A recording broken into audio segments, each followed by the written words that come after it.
که سرمون بیاد من این جلسه رو برگزار میکنم. اینم از اینو. خب آقا امیدوارم که حال همگیتون عالی باشه. جلسه به صورت کاملا رسمی از همین الان شروع میشه. بسم الله الرحمن الرحیم. امیدوارم که بتونم تو این جلسه کمکتون بکنم. داخل جلسه قبلی ما از چی صحبت کردیم با هم دیگه؟ از هوش هیجانی صحبت کردیم. از این صحبت کردیم که شما روزانه هزاران هزار احساس رو با هم تجربه میکنید. داخل پرانتز بچه‌ها هر کسی میتونه لطفاً تصویرش رو باز بکنه. مرسی از معدود دوستانی که تصویرشون رو باز کردن. اگه میخواستم تصویر باز نباشه میگفتم بیاید لایو. خب لایو اونجا من فقط تصویر دارم، شما فقط مینویسید. اینجوری حس و حالمون بیشتره، حالمون خیلی بهتره و از همه مهمتر میگه مستمع صاحب سخن را بر سر ذوق آورد. واقعا آدم دپرس میشه وقتی هی تصاویر بسته رو ببینه. خود من به شخص انرژی میاد پایین. اونایی که براشون مقدوره، حالا اونایی که براشون مقدور نیست مشکلی نیست، ولی اگه براتون مقدوره حتما تصاویر خودتون رو باز بکنید. در حد 2 دقیقه اگر بخوام بگم جلسه قبلی چه اتفاقی افتاد. ما جلسه قبلی راجع به این صحبت کردیم که هوش هیجانی توی تموم قسمت‌های زندگی شما تاثیرگذاره. راجع به یه سری واقعیت‌ها صحبت کردیم، یه سری واقعیت‌هایی که خیلی تلخ بودن صحبت کردیم. راجع به این صحبت کردیم که هر آدمی با یک ناامنی متولد میشه و اون ناامنی‌ها رو جامعه بعضی وقتا بهش میده. راجع به عنصر مقایسه با هم صحبت کردیم. گفتیم مقایسه میتونه همه چیز رو خراب بکنه براتون. زیاد درگیر مقایسه نشید. راجع به سوشال مدیا با هم صحبت کردیم. و امروز بزرگترین قسمت صحبتامون راجع به شناخت بحثی به نام ایدئالگرایی یا کمالگرایی. ما جلسه قبلی اگر میخواید بنویسید این رو حتما بنویسید، خیلی نکته مهمیه که کمالگرایی چیز خوبیه، هیچ مشکلی هم نداره. اگر میخواید بنویسید از بسم الله شروع بکنید، این میتونه موضوع خوبی باشه. که کمالگرایی هیچ مشکلی نداره، کمالگرایی چیز خوبیه اتفاقا. اون ایدئالگراییه که مشکل داره. کمالگرایی به شما میگه که آقا تو پروسه یک چیزو ببین. خب میگه تو پروسه یک چیزو ببین و با پروسه برو جلو. ولی ایدئالگرایی به تو چی میگه؟ ایدئالگرایی به تو میگه قدم بعدی باید موفقیت باشه. کمالگرایی میگه ببین پله پله میریم جلو، درستش میکنیم، الان یکیم، فردا 2 میشیم، پس فردا 3 میشیم. ولی ایدئالگرایی میگه قدم بعدی باید 100 باشه. که ما اینجا راجع به چی صحبت کردیم جلسه قبل؟ گفتیم نه صفری وجود داره نه 100 وجود داره. همیشه بازه حالی شما باید بین 1 تا 99 باشه. ما جلسه قبلی راجع به این صحبت کردیم 1 تا 99 باید تو در تلرانس باشی. و گفتیم بالا پایین شدن کاملا طبیعیه. اینکه تو یه روز حالت خوب باشه یه روز حالت بد باشه، اصلا اگر اینطوری نمیشی برو پیش دکتر. برو بگو دکتر من حالم همیشه خوبه. احتمالاً دکتر ازت تست اعتیاد میگیره. چون انسان اصلا طوری ساخته نشده که مدام حالش خوب باشه. کسی که مدام حالش خوبه به احتمال زیاد میگم یه مشکلی در حالا بخش اعصاب و روان خودش داره، یا اینکه با یک مخدر خارجی داره حال خودش رو خوب نگه می‌داره. خب پس ما راجع به این با هم دیگه کاملا صحبت کردیم. اما داخل این جلسه کسایی که فکر میکنید که ایدئالگره، پس از این بعد دیگه نمیگیم کمالگرا. خب از بعد میخوایم بگیم ایدئالگرا. هر جا گفتم ایدئالگرا بدونید منفی، هر جا گفتم کمالگرا بدونید چیز خوبیه. اونایی که فکر میکنن ایدئالگران بنویسن 1، اونایی که فکر میکنن ایدئالگرا نیستن بنویسن 2. نیستن. خیلی از بچه ها هستن.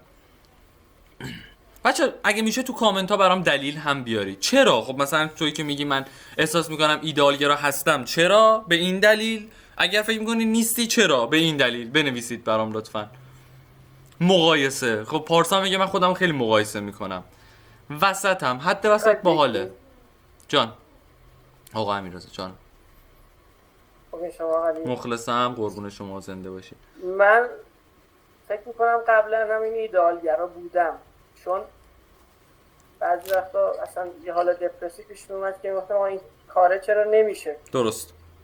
بعد از مدت ها کلنجار با خودم یا من وقتی میخوام فلان کار انجام بدم بالاخره یه مراحلی داره، یه باید انجام بشه پله پله آروم آروم. بعد چون من برای پایان نامه کار در دانشگاه من باید یک انیمیشن بسازم، انیمیشن 3-4 دقیقه‌ای خب کنم. همیشه این دپرس برای من ایجاد میشد که چرا نمیتونم کاراکترم رو انیمیت کنم، چرا الان نمیتونم تکست چنج کنم، چرا نمیتونم کاراکترم رو بسازم.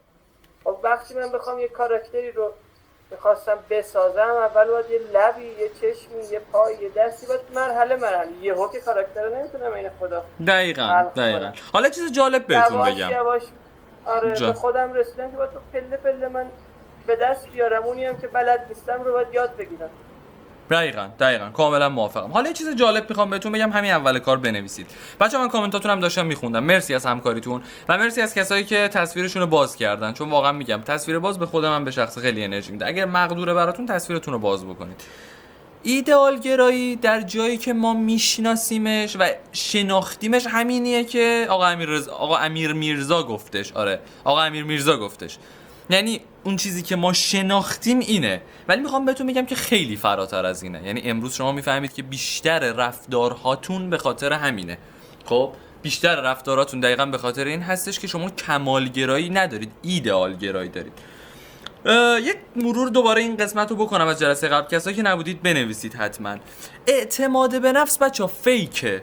ببین اعتماد به نفس چیزی که تو جامعه ما تشویق میشه که داشته باشی. اعتماد به نفس داشته باش. چرا انقدر اعتماد به نفست پایینه؟ ما راجع به دو چیز صحبت کردیم جلسه قبل. گفتیم ما یه دونه آی ام ها داریم، یه دونه آی کن ها داریم.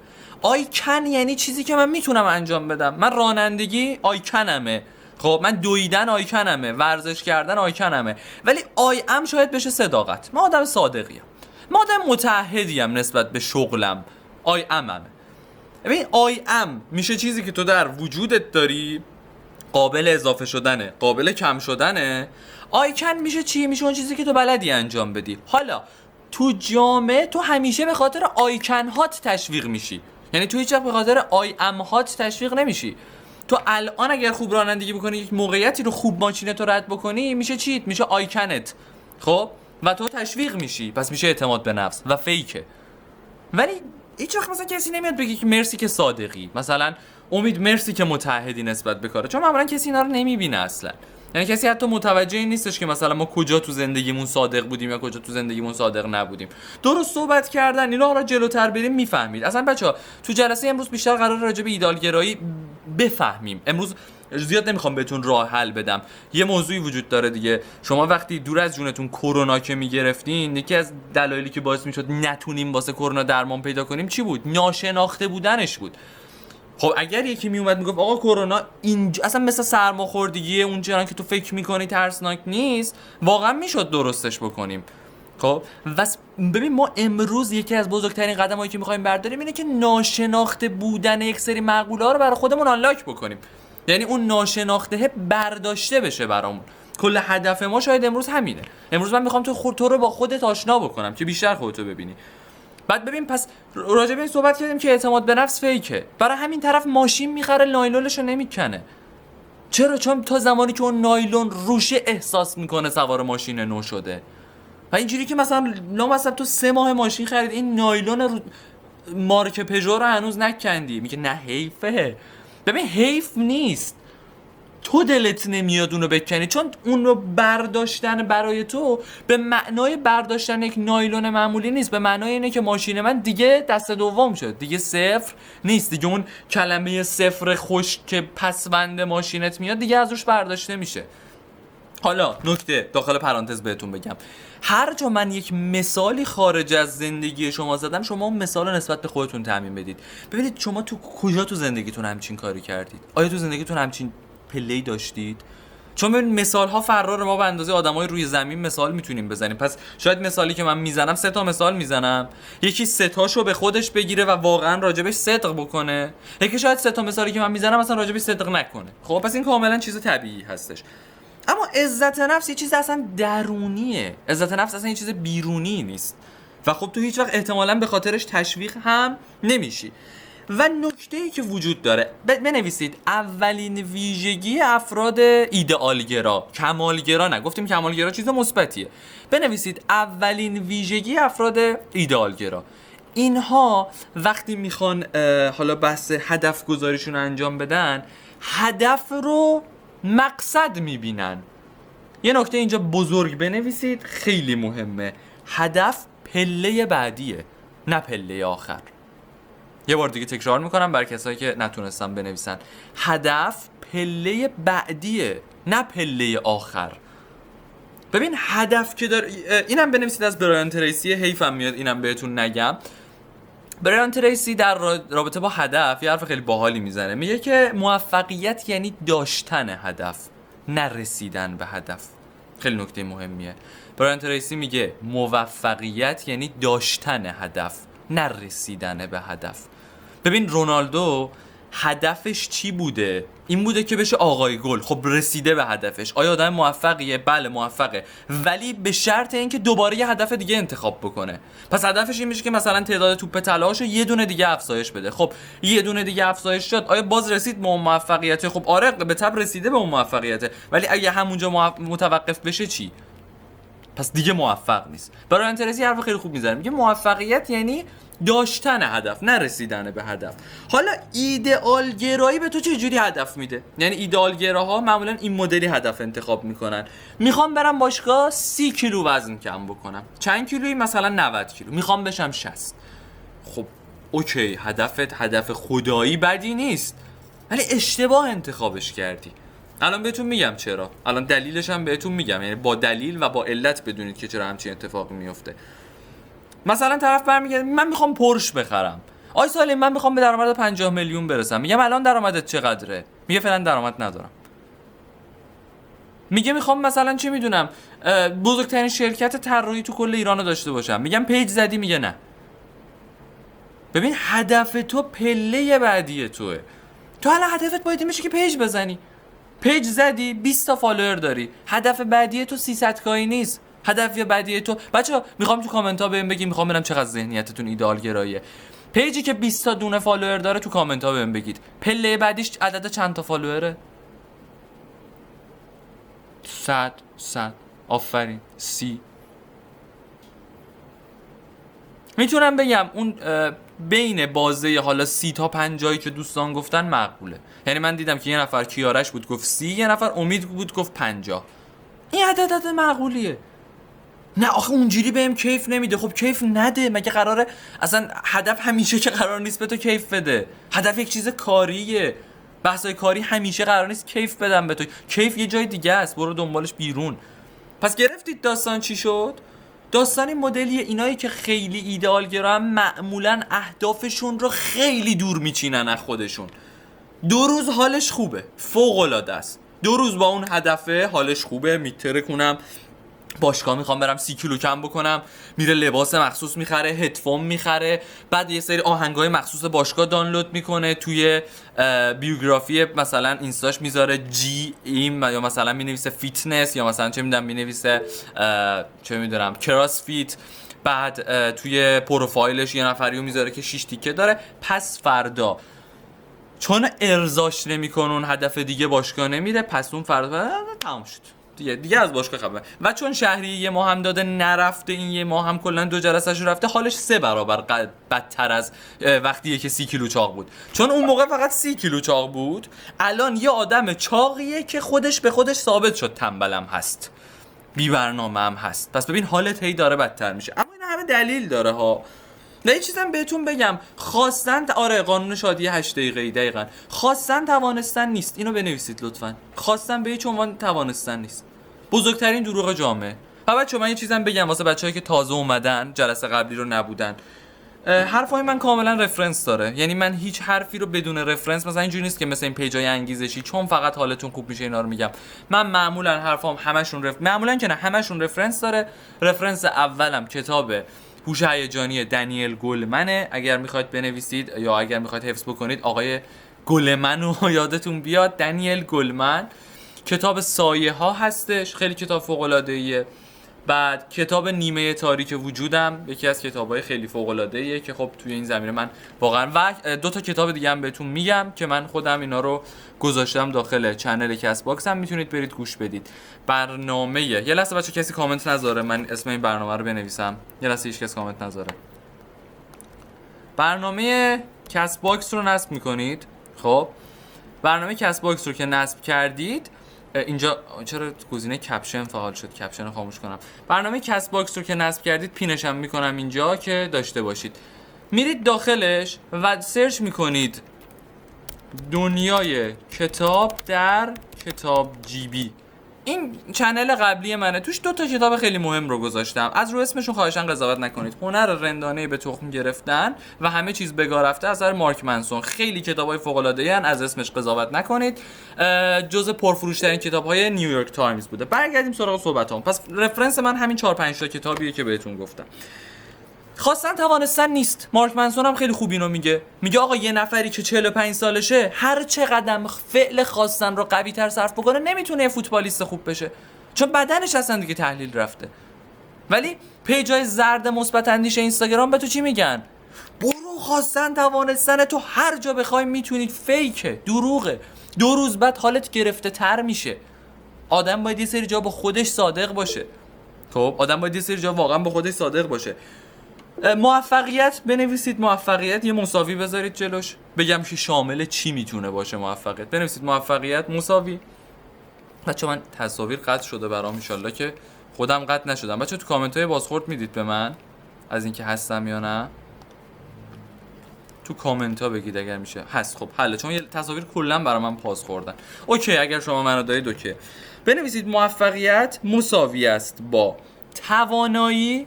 من یکی از تصویرها رو بزرگ بکنم که ببینم اگه وقت واسه شد حواسم باشه. موفقیت مساوی است با توانایی به علاوه محیط، توانایی به علاوه محیط به علاوه تلاش. 3 تا عنصر وجود داره که شما رو به موفقیت میرسونه. پس ببین کسی که دیگه 45 سالشه واقعا هر چقدر فعل خواستن رو قوی صرف بکنه نمیتونه در سطح فوتبال دنیا یه فوتبالیست خوب بشه. حالا هی تو بگو خواستن توانستنه. پس آقا معادل درستش چیه؟ توانستن خب خواستنه. توانستن خواستن توانستن نیست. توانستنه که خواستنه. تو به اندازه‌ای که میتونی خواسته داری. آقا من میخوام به عنوان مثال وارث چه میدونم شرکت لامبورگینی بشم مثلا. با این تو هر کاری هم بکنی نمیتونی، چون شرکت لامبورگینی وراثتش ارثیه کاملا، یعنی به فرزندان شرکت لامبورگینی تعلق میگیره. پس ببین تو هر چقدر فعل خواستن رو زیاد صرف بکنی نمیتونی همچین حرکتی بزنی. خب توانستنه که خواستنه برای ما. پس راجع به اینم صحبت کردیم. اما ایدئال گرایی بنویسید. ایدئال گرایی یک چیز رو خراب میکنه. روبروش علامت متضاد بذارید، اینجوری علامت مساوی و یه دونه خط بزنید روش. ایدئال گرایی یک چیزی رو خراب میکنه. واقع گرایی، کسی که ایدئال گراست واقعیت ها رو نمیبینه، یعنی ناخودآگاه دیگه واقعیت رو نخواهد دید. مثال بزنم براتون. مادری که بچه مثلا 8 ساله داره، دختر 8 ساله داره، دختر 8 ساله اولین بارشه میخواد ظرف بشوره، ظرفو میده دختر لیوانو میندازه میشکه، خاک تو سرت، تو هیچی نمیشی. بابا ایدئال گرایی داره اون واقع گرایی رو خراب میکنه. واقع گرایی چی میگه؟ میگه این 8 سالش اصلا اولین باره داره ریکا میزنه به این اسفنجه، حتی اگه این کارم اشتباه انجام بده بازم حق داره. حالا تو لیوان شکستن رو میگی؟ حتی اگه یه دونه مایه رو نتونه به اون اسفنجه بزنه یا حتی بلد نباشه این کارو بکنه، کاملا 100 دفعه مگه نگفتم مثلا با اسکاچ سفید لیوانا با اسکاچ فلان مثلا بشقابا؟ خب اون واقعا نمیدونه 8 سالشه. ایدئال گرایی واقع گرایی رو از بین میبره. حالا اینو تعمیم بدید تو زندگی خودتون. کجا ایدئال گرایی باز شده واقع گرا نباشی؟ پیداش کن، بهش فکر کن همین الان. خب کجا باعث شده همچین اتفاقی بیفته؟ قدم بعدی یک چنده بچه‌ها؟ قدم بعدی 1 2. بچه‌ها که دارن تو کامنت ها نشون میدن و بچه‌ها که تو تصویر دارن نشون، قدم بعدی 1 2. قدم بعدی 1 نه 99 نه 100 نه 50 نه 10 نه هیچ کدوم اینا نیست. قدم بعدی 1 2. ولی میگم سوشال مدیا خیلی چیزا رو داره خراب میکنه. خدا لعنت کنه واقعا سوشال مدیا رو. خب حالا روانشناسی زرد به تو چی میگه؟ روانشناسی زرد به تو میگه که بذار من اسمش ببینم کیا هستن توی چیزمون. خیلی عالی خیلی عالی. دمت همه بچه‌ای که اومدن گرم، به 60 نفرگی رسیدیم. روانشناسی زرد به تو میگه عکس پورش و مازاراتی بچسبون دیوار اتاقت، بک‌گراند گوشی تو مثلا چه میدونم عکس فلان بذار. ببین اینا هیچ کدوم کسی نمیگه بده، ولی دیگه آقا دانشگاه استنفورد که بزرگترین دانشگاه حال حاضر و بزرگترین دانشگاهی هستش که داره در زمینه ذهنی و ناخودآگاه تحقیقات انجام میده، فهمید که آقا این موضوع کاملا فیکه و صرفاً بازیای مثلا ذهنیه، یعنی واقعا هیچ چیز خاصی تو ناخودآگاه شما نمیذاره، تاثیر مثبتی در ناخودآگاه شما نمیذاره. ببین حتی که 1% تاثیر مثبت میذاش میگفتن آقا 1% رو داره، ولی مطمئن باشید همون 1% هم عکس پورش و مازاراتی گذاشتن نداره. خب و ایدئال گرایی تبعات خیلی عمیق تری داره. خب که ما امروز قراره واقعا راجع به صحبت بکنیم که اصلا فکر میکنیم یه سری چیزهای عادیه. ما راجع به یه چیزی جلسه قبلی صحبت کردیم، تکرارش میکنم واسه بچه‌هایی که نبودن. و واسه بچه‌هایی که بودن دوباره تکرار بشه. ایدئالگرایی کلا یکی از ناامنی‌های ماست. ببین همه انسان‌ها ناامنی دارن. مرسی از کسانی که 2 نفره اومدن. ایدئالگرایی یک قسمتی از ناامنی‌های ما هزاران مدل ناامنی داریم و گفتیم ناامنی‌ها معمولاً به خاطر تروماها یا زخمایی هست که ما در کودکی خوردیم و هیچ آدم، اینم بنویسید لطفاً، هیچ آدمی بدون ناامنی وجود نداره، اصلاً و ابداً، حتی استثنا نداریم. همه آدما بالاخره یک ناامنی، اصلا همه آدما با یک سری ناامنی‌ها متولد میشن و شاید رسالت ما در زندگی اینه که با اونا بجنگیم و درستشون بکنیم. به رسالت زندگی علیرضا صالحی شاید اینه که با یک سری ناامنی‌ها تو زندگیش بجنگه که منحصر برای خودشه، یعنی به کاملا منحصر به فرد منه، نه برای شماست، نه برای شماست، نه برای شماست، نه برای منه. خب فقط و فقط برای من. و یه چیزی رو ما گفتیم، خب یعنی اینو تو جلسه قبلی گفتیم که ناامنی‌هات اگر تحریک بشن مشکلی نداره ولی تمدید نباید بشن. اینو بنویسید. ناامنی‌هات اگر تحریک بشن هیچ مشکلی نداره، تو یک انسان سالم هستی. یعنی اگه یه وقت ناامنیات تحریک شد میتونی بری بگی آقا مثلا عصبی شدی، یه نفر اومد اینجوری محکم زد به شونت، یه فوشم بهت داد، خب اون لحظه ناامنی عصبیت تو تحریک میشه، تو ناراحت میشی، فوش میدی، داد میکشی. اگر اینطوری نشه باید بری واقعا میشه دکتر. تو تحریک میشی ولی تمدید نباید بکنی. مثلا به عنوان مثال من گوشیم رو میزه، خب این همه میز به این گندگی، یهو گوشی من میفته زمین، خب قطعا هر آدم معمولی هم باشه عصبی میشه، ناراحت میشه، گوشیشه، صفحش شکسته. پس ناامنی من تحریک شد. ولی تمدید میدونی یعنی چی؟ یعنی تو یه مهر تایید بزنی به اینکه من که میدونستم بد شانسم، بیا اینم تاییدش، من همیشه میگم آدم بد شانسی ام، اینم تایید بر این که من آدم بد شانسی ام. اتفاقات رو دقیقاً اونجوری که ذهنت میخواد تعبیرش میکنی. عصبی شو. اصلا هوش هیجانی برخلاف چیزی که روانشناسی زرد میگه اینه که مثلا روانشناسی زرد میگه تو احساساتت رو سرکوب کن، تو خفه کن. بعد از اون ور یه سری بحثای منتال و مثلا چه میدونم بحثای حالا بهش میگن اصطلاحاً قانون جذب. قانون جذب میگه تو احساسات جدید تولید کن. روانشناسی زرد میگه سرکوب کن احساسات بدتو. قانون جذب میگه احساس جدید تولید کن. ولی درست ترین چیز اینه که آقا مدیریتش کن. احساساتت رو مدیریتش کن. نه قراره چه میدونم باشه من اینو برگردونم روی حالت درست شد. نه قرار هست احساس جدید تولید بکنی، نه قرار احساساتت رو سرکوب بکنی. تو فقط قرار مدی شیر فلکه بذار براش. واقعیت چیزی میانه این دوتاست. آفرین، دقیقاً. خانم کاظمی از پیگیرهای خوب استوریای ماست. و اینکه واقعا میانه دوتاست. یعنی تو نه قراره که این ور ببین مثلا یه آدمی که مدام عاشق میشه، خب یعنی مثلا هر کیو میبینه عاشق میشه. وای مثلا سارا این پسره رو ببین موهاش از پشت بسته، من عاشقش شدم. ببین این در اصل واقعا خب حس عشقش داره کار میکنه و این خوبه، یعنی اون احساس عشقش داره کار میکنه. اما یه نفر بیاد بگه تو دیگه کلا عاشق نشو، آیا این درسته؟ نه. یه نفر بیاد بگه مثلا فلان کارو کن، درسته، یه احساس جدید به جاش ایجاد کن، شیر فلکه بذار براش دیگه. خواهشاً از بعد مثلا عاشق فقط فلان آدما بشو دیگه، همش عاشق همه افراد نشو. خب مثلا دیگه همچین چیزی هستش. و ایدئال گرایی خب یک ناامنی رو در ما تحریک میکنه و علل خصوص تمدید میکنه که الان بهتون میگم اون ناامنیه چیه و چه جوری میره جلو. و ما اصطلاحاً بهش میگیم سلیطه درون. اگر تجربه مثبت با این تجربه‌ای که من گفتم و داشتی تو کامنت ها یه دونه مثبت برام من بذار، نترس. اینجا همه ناامنی داریم، از چه میدونم خجالت شدن اینا هم نترس. یه هنوز بذار من بگم امیر جان، امیر خیلی ناامنه، امیر پر از ناامنی، متین سفری خیلی ناامن. هنوز بذارید من هنوز قضیه رو نگفتم دوستان. هنوز من اصلا هیچ چی نگفتم. من گفتم میخوام یه قضیه ای رو بگم، قضیه اون یارو شده پادشاه داشته جوک میگفته، بعد میگه مثلا میخواسته شروع بکنه، این دور و بریاش میخندیدن، گفته همه اینا رو گردن بزنید. گفته چرا؟ گفته بابا مثلا جوکو تعریف نکردم یا چیز میگفتش. حالا جهت عوض شدن حال و هوام بگیم آیت الله قرائتی من خیلی دوستش دارم، میگفتش که طرف اینجوری داشته چیز میخونده، کتاب میخونده، مفاتیح الجنان رو باز میکنه، میگه جلد 3 شروع میکنه گریه کردن. یادی جلد 3 گریه نداره که مثلا طرف هستش تو هر چی گریه میکنه، نه باز کرده و گفته جلد 3 شروع کرده و گریه کردن. تجربه که میخوام بگم این مدلیه، اسمش هم تله بی‌ارزشیه. بچا بنویسید. دومین چیزی که کمال ایدئالگرایی براتون میاره تله بی‌ارزشیه. حالا میخوام بهتون بگم اون تله بی‌ارزشی چیه.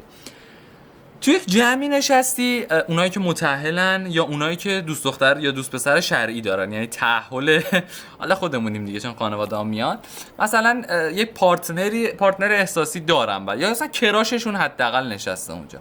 مثلا توی جمعی نشستی، امیر شروع میکنه به گیتار زدن، صدای خیلی خوبی داره، گیتار میزنه و تو یا نگاه کنی میبینی مثلا کراشت یا مثلا دوست دختر شرعی دلش رفته داره اینجوری نگاه میکنه، نه به لحاظ دیگه، صرفا از خوندنش خوشش اومده، همین، نه یه دلش رفته، نه به اون معنی که مثلا عاشق امیر شده، نه صرفا داره مثلا نگاه میکنه چه خوبه، مثلا گوشیش هم در میاره که یه دونه فیلمم از امیر بگیره، یهو سلیطه درونتو میزنه بیرون.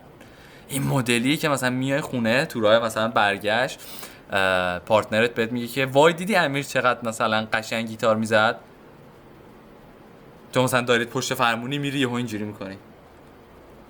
راستی بهت گفته بودم که امیر معتاده، و چرا امیر رو خراب میکنی؟ من فقط به خاطر اینکه اون تله بی‌ارزشیه تو یک لحظه فعال شده. راستی بهت گفته بودم که امیر بچه طلاقه. بابا با امیر چی کار داری؟ مثلا تو خودت یه سری احساس بی‌ارزشی داری، با امیر رو چرا تخریب میکنی مثلا؟ یا مثلا حالا برعکسش هم بگم، مثلا پسره داره در کنار دختره میره یا شوهره داره در کنار خانومش را میره، یهو مثلا این مدلیه که خانومه رد چشش رو دنبال میکنه، میبینه خب به جای خوبی نگاه نمیکنه آقا. آها مثلا اینجوری بگم، یه خانومه میاد مثلا میگه که ببخشید میشه این نایلون رو جابجا بکنید، بعد مردم میگه چشم، مثلا نایلون جابجا میکنه، بعد اون زنه میگه که ممنون، بعد زنه تا 1 سال آینده ممنون، یک سال دهنکجی و ممنونه رو. چرا؟ چون سلیطه درون یهو میزنه بیرون. و دقیقاً این از ایدئالگرایی میاد. حالا میخوام بدونید که کسایی که اول وبینار ازتون پرسیدم ایدئالگرا هستید یا نه، حالا یکی از بچه‌ها هم راجع به ایدئالگرایی صحبت کرد، من گفتم ایدئالگرایی همینقدر سطحی نیست، ایدئالگرایی خیلی بزرگتر از چیزیه که شما فکر میکنید. ایدئالگرایی در حد این نیستش که شما فقط همه چیز رو مثلا در بهترین نحو خودش بخواید. ایدئالگرایی خودش یک ناامنیه، خودش یک تله است و هزاران تله رو با شما فعال میکنه. چرا؟ چون اون لحظه طرف احساس میکنه که دیگه خیلی بی‌ارزشه. حالا یه مثال دیگه بزنم، داری تو لاین، این مثلا مخصوص آقایونه، داره تو لاین 3 رانندگی میکنه، تو لاین سرعت یه نفر بهش از پشت چراغ میده، نمیکشه بغل. میدونی چرا؟ چون احساس میکنه اگه بکشه بغل دیگه ماشینش میشه یه ماشین خراب، کهنه، کثافت، نجس، فلان فلان فلان. حالا کسی از این 3 تا تجربه که من گفتم تجربه مشابه داره مثبت بفرسته اینجا تو کامنت های مثبت بفرسته ببینم چند نفر. من وای چه فکتی. مثلا اینجوری، مثلا حالا یه فکت دیگه هم بهتون بگم، اینو تو آقا پسرا خیلی صدق میکنه. اصلا ماشین بغلی عجله داره، اصلا زنش زاییده، خب خانومش زاییده، گازشو میگیره که برسه به مثلا خانومش، که خانومش ببره درمونگاه. بعد تو داری رانندگی می‌کنی، یهو از آینه می‌بینی یه ماشین داره میاد، سریع معکوس میکشه که مثلا الان دهن تو سرویس میکنم. بعد مثلا پدر ماشین رو در میاره، کاتاف میزنه که مثلا یه وقت نذارین ازش بزنه جلو. بعد مثلا طرف میاد میرسه میگه به خدا زنم زاییده، تو کیت زاییده، من زنم زاییده، تو کیت زاییده، الان داری اینجوری گاز میدی. تو یهو دیدی من زنم زاییده، زن تو هم زاییدنش گرفت، کجا گاز میدی؟ میدونی مثلا این بخوایم ثابت بکنیم که نه این بذار بدونه، این مثلا ننه ببینیم ننه کی پسر زاییده، ننه جفتتونم پسر زاییده، اگه میخوای اینجوری خودتو ثابت بکنی اسمش تله بی‌ارزشیه. اگه نمیدونی بدون، این اسمش تله بی‌ارزشیه. خب بچه‌ها من یه خورده امروز واقعا بی انرژی ام، ببخشید، گفتم من سرم شکسته، دندونم شکسته، قشنگ به چوخ اعلا رفتم، یه جوری رفتم تو کابینت، هنوز که هنوز احساس می‌کنم یه خورده خونریزی، آره یه نمه خونریزی داره، ان شاءالله که کار بخیه اینا نکشه.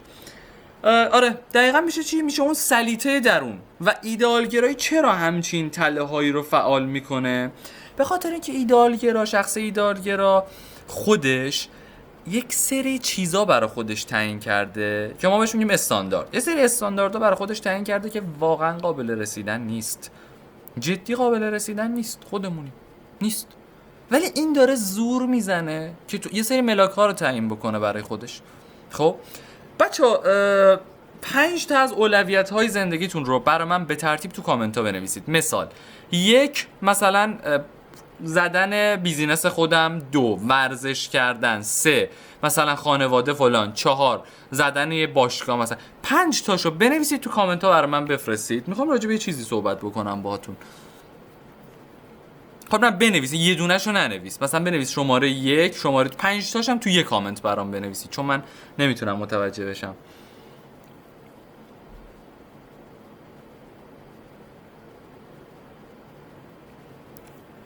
پول پول پول پول، ثروت زیاد. این الان محمد درست نوشته، خانواده، ورزش، کار، مهاجرت، ارتقای کارم. یه فکت میخوام بهتون بگم به شدت ترسناک، به شدت وحشتناک. طبق چیزی که یحیی علوی میگه و در کتاب هوش هیجانی دنیل گلمن نوشته شده، شما فقط به 2 مورد از اولویت‌های زندگیتون خواهید رسید. خیلی رک، حالا چه میخوای قبول کن چه میخوای قبول نکن. یه چیزی که ثابت شده تا قرن 21 ثابت شده. شما فقط به 2 تا از اولویت‌های زندگیت قراره برسی. ببین حالا برو بگید ببین 2 تای اولی چیه و بهش فکر کنید.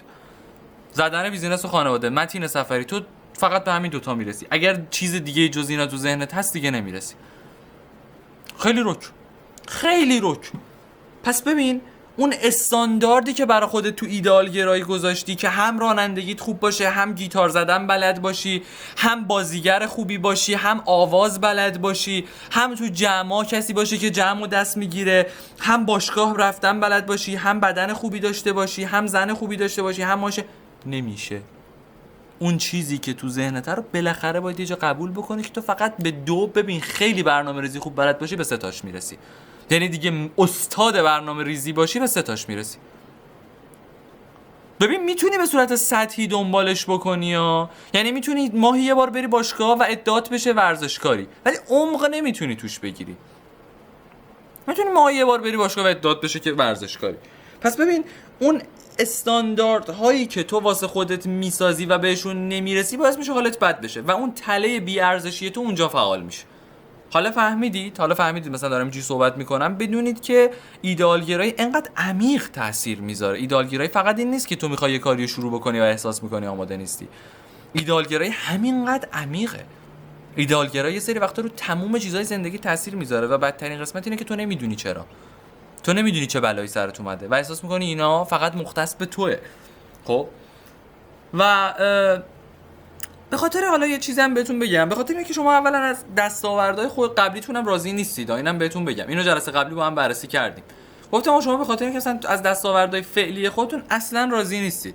خب و اینم دیگه اینجا ببند با خودت و لطفاً بدون و بنویس که آقا اهدافی که به صورت ایدئال گرایی تعیین بشه، اهدافی که با ایدئال گرایی تعیین بشه تله‌های بیشتری رو برات فعال میکنه. یعنی اینجوری نباش که بگی الی کن بابا پونیزم یه چیزی میگه دیگه، این درسته، اینی که این یارو رنه سینانی مثلا توی اینستا میگه درسته، این فلانه، این فلان. محض اطلاع اگر خیلی اهل قانون جذب و این تفکرات زرد مثبت اندیش هستید داخل گوگل سرچ بکنید مصاحبه رنه سینانی و یحیی علوی. یحیی علوی با غلطکی از رو رنه سینانی رد میشه. رنه سینانی کلا 26 سال یا 27 سالشه، یحیی علوی 27 سال در زمینه هوش هیجانی فعالیت کرده. یعنی واقعا این بچه مثلا در مقابل تفکرات یحیی علوی غلطک میشه، تمام میشه میره. اگر همچین چیزی تو ذهنتون هستش برید اون مصاحبه رو ببینید، حتما 1 ساعت و 35 یا 40 دقیقه است، برید ببینید که متوجه بشید. آره خیلی خیلی چیز خفنه، با قشنگ غلطک میگیره روش و اینجوری که تو واقعا بچه، یعنی ته مصاحبهشون رسما غیر مستقیمش میگه واقعا تو خیلی بچه‌ای. کی هست اصلا؟ یحیی علوی یکی از بزرگترین افراد و تنها مدرس حال حاضر هوش هیجانی در ایرانه و طرف 23 سال فروشنده شرکت یاهو بوده در دانمارک اگر اشتباه نکنم. یه زندگی خیلی خفنی داشته یحیی علوی و رنه سینانی، شخصی که پیج سوخت جت دستشه. سوخت جت خیلی دیدید، یه آهنگ میذاره دوم دوم دوم دوم، بعد یه نفر اینجوری میکروفونو میگیره دستش میاد جلو میگه به باورهات باور داشته باش، بعد صدای کم میشه، 4 نفر صدای دست میاد، بعد صدای مثلا یه چیز ملودی موفقیت میاد، بعد تو اون پست رو میبینی میگه آره منم باید موفق بشم، صفحه گوشیتو خاموش میکنی میگه خب حالا چه غلطی بکنم. یعنی دیگه نمیدونی باید تا همونجاشو بلدی تا اونجا بلدی که خب اون فیلم رو باید ببینی، بعدشو نمیدونی دیگه باید چیکار بکنی. اینایی که حالتو بد میکنه از این جای به بعد. حالا ایدئال گرایی میدونی چی میگه؟ ایدئال گرایی میگه مگه 10 صبح بیدار نمیشی.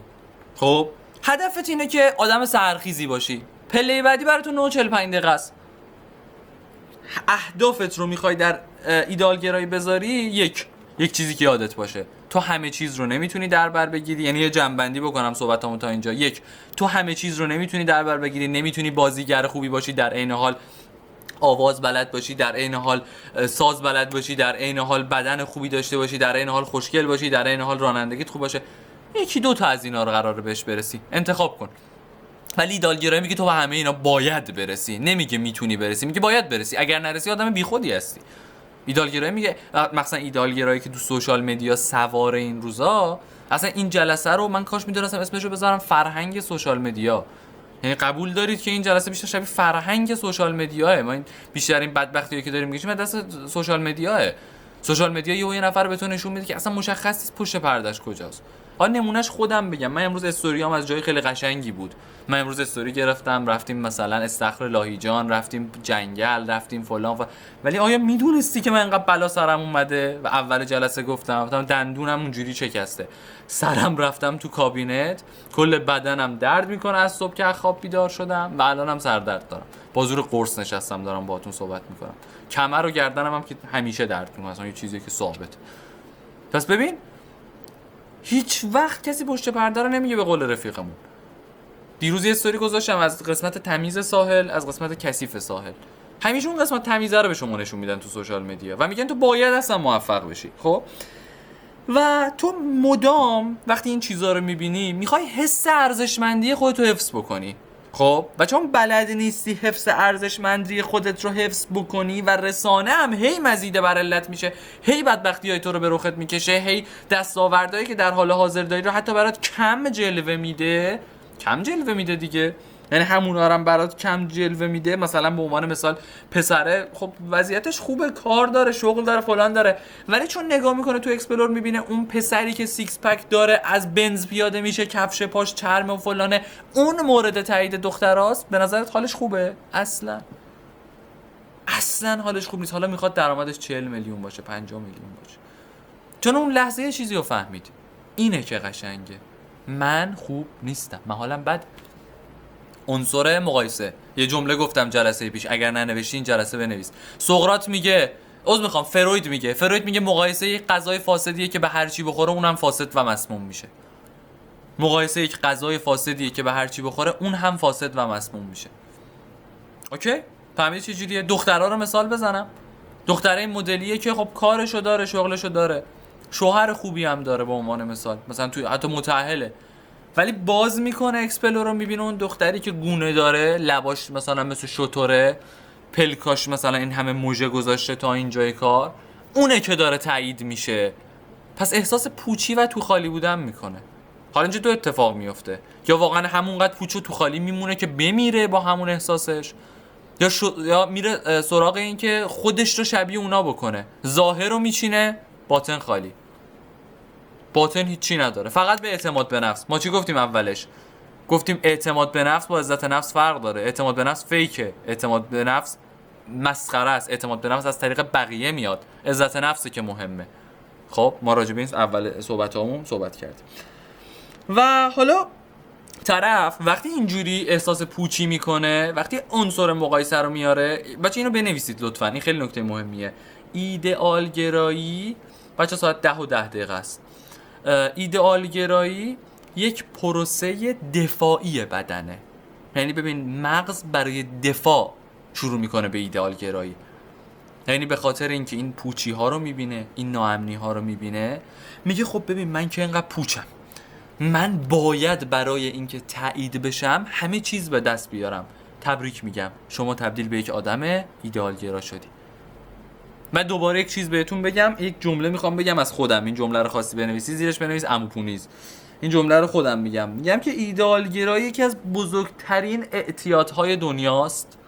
ایدئال گرایی یعنی یکی از بزرگترین مخدر، میتونی حتی بنویسی. مخدر چیزی هستش که عامل بیرونی برای تحریک انسانه. خب یعنی عامل بیرون، مثلا تو خوشحال نیستی، فکر میکنی اگه 2 پیک بری بالاتر، 2 پیک بیشتر بری بالاتر مثلا خوشحال میشی. هر چیزی که اینجوری از بیرون تحریک بکنه اصلا میشه مخدر. خب تحریک کننده میشه. ایدئالگرایی بزرگترین اعتیاد یا مخدر دنیاست و هر دفعه استفادهش میکنی درصد لذتت برای دفعه بعدی میاد پایین تر. یعنی دفعه بعد باید دوز بیشتری به خود تزریق بکنی، مثل کسی که تازه مواد شروع کرده. تا دیروز مثلا 2 کام گل میکشید، حال میکرد با اون گله، امروز باید یه رول کامل گل بکشه، فردا میگه یه رول توپل گل بپیچم، حالا اصطلاحات خودشون، پس فردا میگه آجی یه رول دیگه کفاف نیست، 2 رول. چرا؟ چون اون مدام دنبال اون حال دفعه اول است، حال دفعه اولی که تجربهش کرده. خب ایدئالگرایی همینه. ایدئالگرایی بزرگترین اعتیاد دنیاست و هر دفعه استفادهش میکنی برای دفعه بعدی باید خیلی بیشتر از اون دوز به خود تزریق بکنی. و بچه مراقب میکروفوناتون باشه. جان ببین خب یه خورده دیر اومده این دوستمون دیگه، ببین من یه خورده دیر اومده، من یه بار دیگه بگم کمالگرایی بچه یه بار دیگه بگم، چون ما اینو اول صحبت کردیم، واسه همین میگم زود بیایید دیگه زود اومدن و اینا واقعا تو این بحثا بحث مهمیه. کمالگرایی چیز مثبتیه واسه اینکه طرف موفقیت پله پله رو میخواد. ایدئالگرایی چیز منفیه چون میگه پله بعدی من باید موفقیت باشه. کمالگرا برمیگرده میگه که اوکیه من الان چیزی ندارم ولی یواش یواش میخرم، یواش یواش درستش میکنم. ایدئالگرا چی میگه؟ میگه من پله بعدیم باید بخرمش، همین 2 دقیقه بعد، همین 1 ساعت بعد، و اگه نخرم حالم خیلی بده.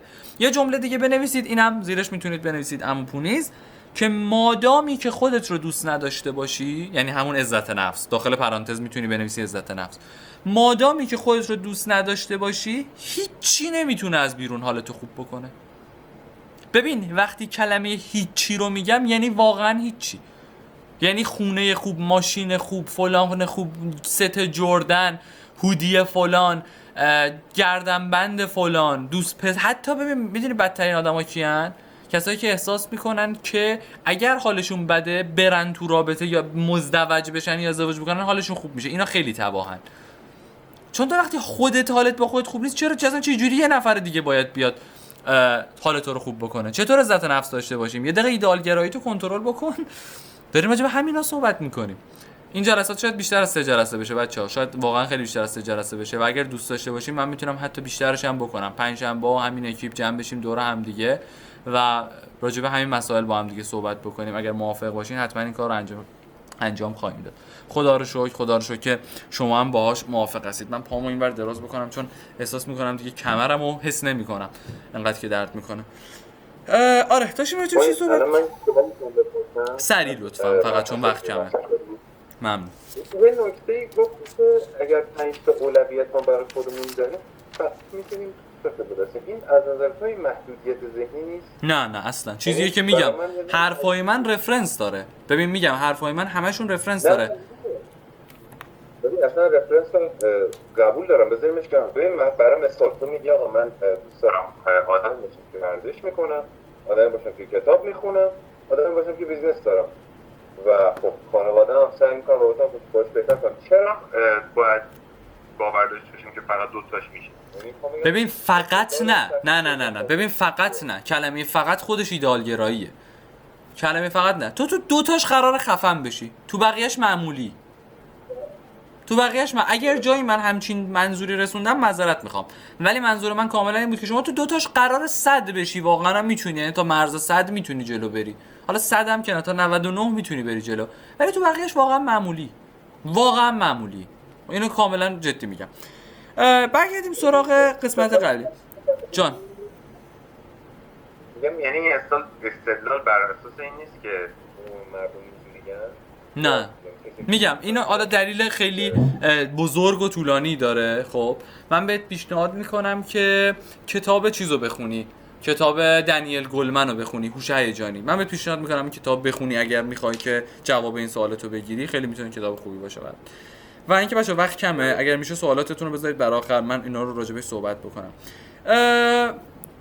میخوایم برگردیم به مثلث کارپمن که جلسه قبلی بهتون گفتم مثلث رو به پایینیه، یعنی هرمش رو به بالا نیست، هرمش رو به پایینه. خب پایین میشه قربانی، بالا میشه ظالم. با اینجا میشه قربانی، پایین میشه قربانی.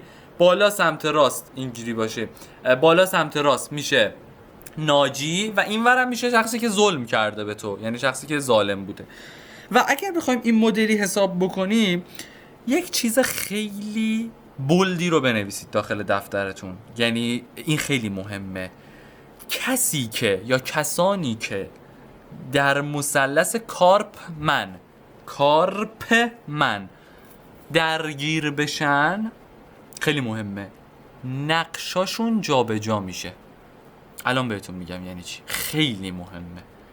یعنی کسی که فکر میکنه ظالمه، قول میدم یک جای دیگه مظلومه، قول میدم یک جای دیگه منجیه یا ناجیه. شخصی که مدام میگه به من ظلم شده، همه پسرا لاشیان، همه پسرا همشون ظلم میکنن، همشون مثلا آدمای به درد نخورین، نقش قربانی میگیره، مطمئن باشید یه جای دیگه ظالمه. اینو قول میدم. چرا؟ چون به خاطر اینکه حق میده به خودش. من که انقدر بهم ظلم شده، البته تو ذهن خودش، پس منم اگه یه خورده ظلم بکنم بد نمیشه، پس اصلا حقم این کارو بکنم. طرف یه عمر خودش رو در نقش قربانی جا زده برای اینکه مثلا این مملکت حق ما رو خورد، این مملکت فلان کرد، این مملکت فلان کرد. بعد یک جایی قرار میگیره که باید نوبت رو رعایت بکنه و همه چی طبق نوبت پیش بره. همین آدم که میگه همیشه حق ما رو خوردن، میره حق بقیه رو میخوره. استدلال: یه عمر حق ما رو خوردن، یه بارم ما این کارو کردیم. ببین، همین آدمی که تا 2 دقیقه پیش قربانی بود الان شد ظالم. همین آدم ناجی هم میشه.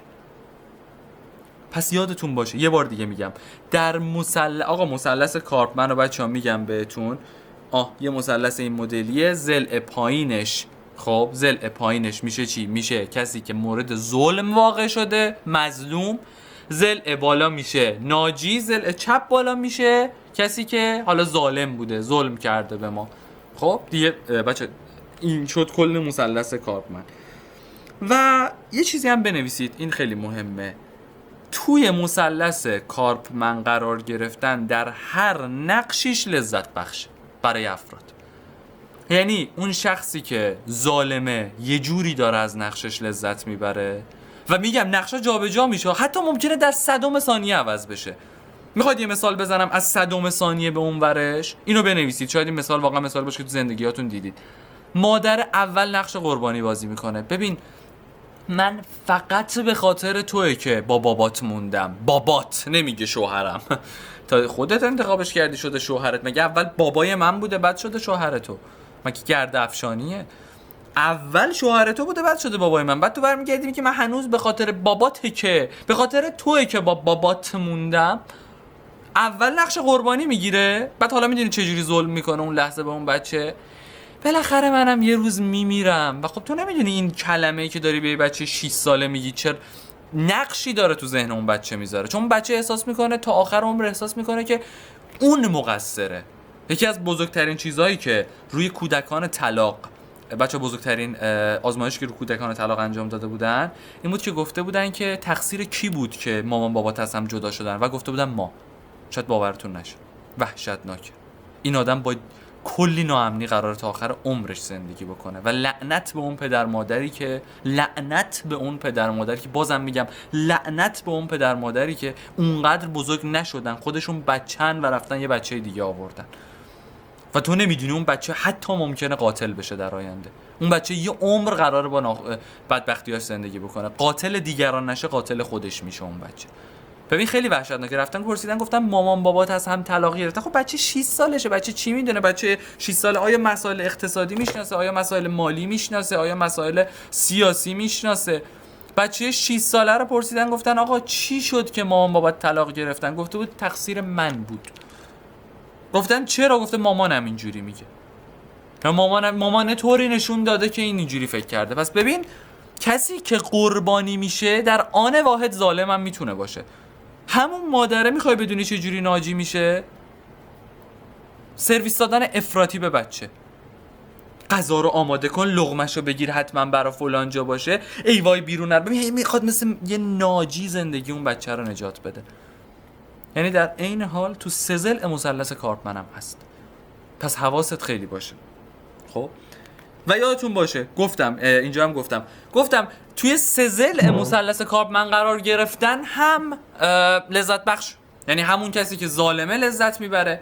هم بچه تو رو خدا اگه میشه یه خورده کامنت نذارید، واقعا من یه لحظه رشته کلامت دستم در میره، خیلی هم تایم کمه. ممنون میشم سوالاتون رو نگه دارید برای آخر اگر وقت شد، اگر وقت نشدم که انشالله بمونه یه جلسه دیگه. داشتیم راجع به این صحبت میکردیم با هم، واقعا الان یادم رفت داشتم راجع به چی صحبت میکردم. یه لحظه وایسید. آها، و بیشترین شخص آره قربانی بیشترین لذت رو میبره، یعنی شخصی که قربانیه معمولا بیشترین لذت رو میبره. میدونید چرا؟ به خاطر اینکه در وقتی که قربانی میشه مورد توجه قرار میگیره، یعنی طرف قربانی که میشه خود به خود داره توجه ها رو به خودش جلب میکنه دیگه. خب یعنی خود به خود داره برمیگرده میگه که آقا مثلا آره دیگه الان وقت این همش ناخودآگاهه ها، فکر نکنید در خودآگاهش الان این مدلیه که بذار توی این جمع بگم من چقدر آدم بدبخت و بدشانس و بیچاره و فلک زده یا فلان تا مثلا اینجوری. نه واقعا خیلی غیر ارادی، خیلی در حالتی که حتی خودش نمیدونه داره این کارا رو انجام میده. اگه فکر میکنید خودش میدونه، نه واقعا خودش هم نمیدونه بنده خدا.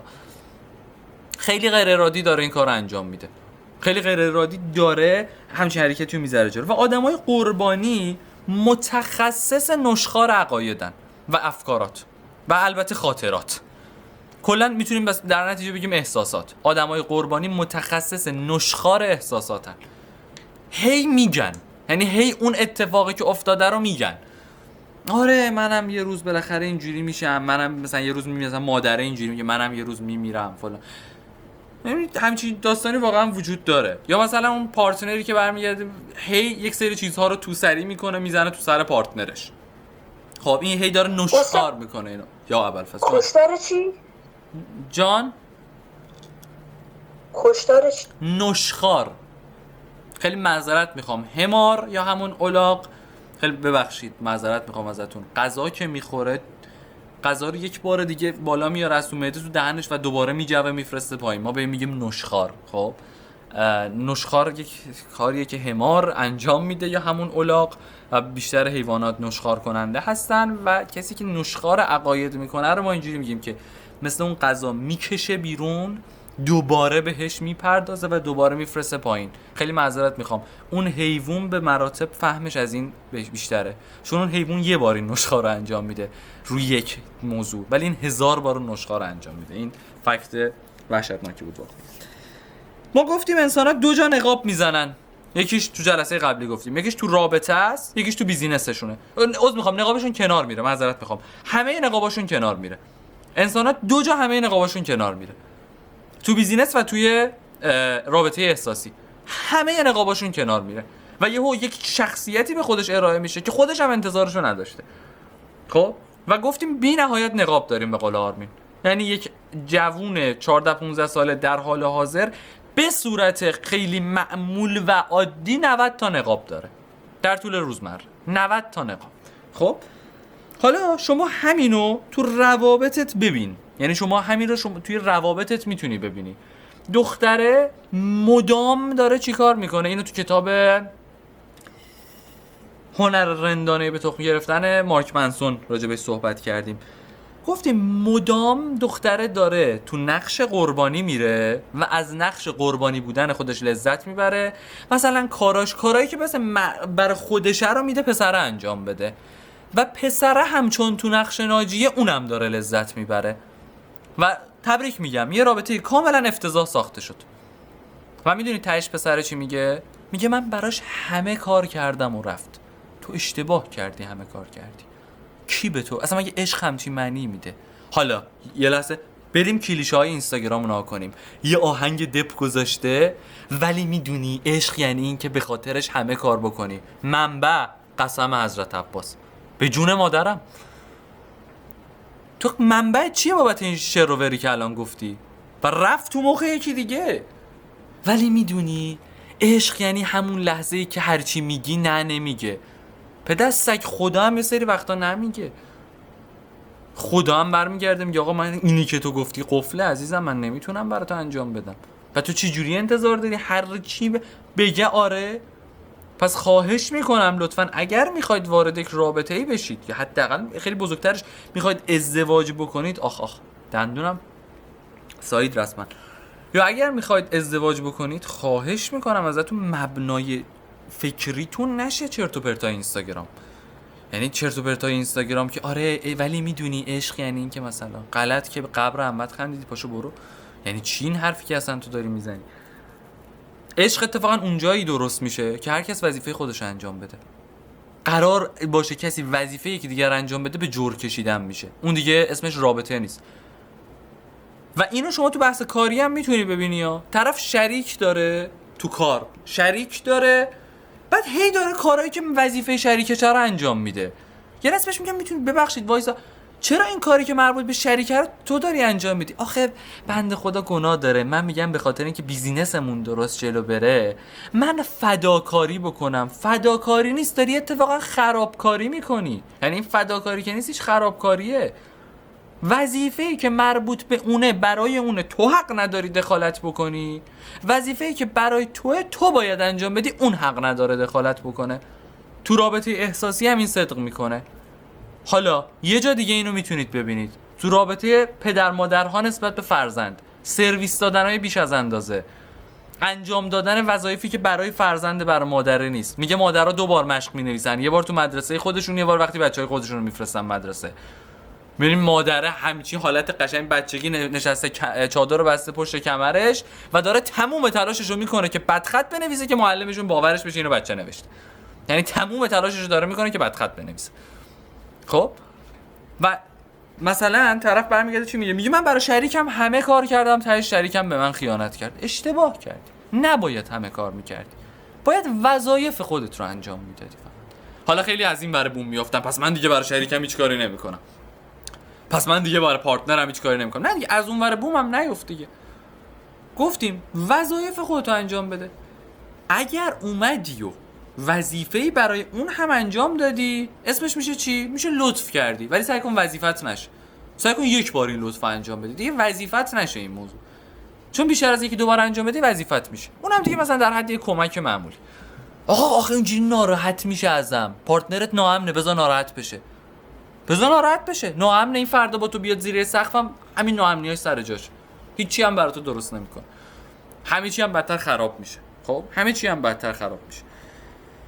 و میگم دیگه مثلا طرف برمیگرده چی میگه؟ طرف برمیگرده میگه که من مثلا برای بچم همه کار کردم، بچم تهش فلان شد. اشتباه کردی، نباید برای بچت همه کار میکردی. سرویس دادن بیش از اندازه خودش از ناامنی میاد که حالا میگم. اما بریم راجع به شخصیت قربانی رو که صحبت کردیم، گفتیم به شدت دنبال توجهن. یه جنبندی بکنم حرفامو. دنبال ناجی میگردن، دنبال یک ناجی میگردن که 2 تا عنصر داشته باشه در خودش. اینو جلسه قبل گفتم.